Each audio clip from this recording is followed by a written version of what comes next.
اب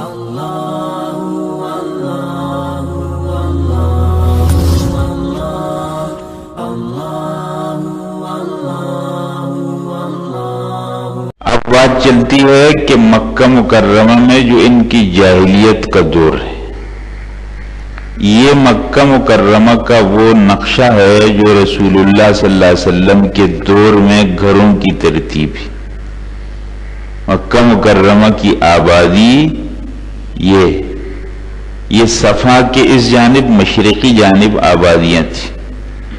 رسول اللہ صلی اللہ علیہ وسلم جس محلے میں آباد تھے وہ سوق اللیل کا محلہ ہے جو صفا کی جانب سے آتا ہے، اور حضرت عمر رضی اللہ تعالیٰ عنہ یہ مسفلہ کی جانب تھے۔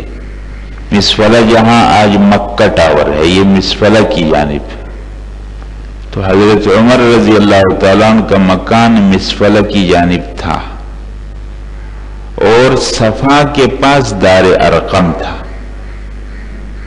یہ دیکھ لیں ذرا، دار ارقم صفا کی پہاڑی کے پاس تھا۔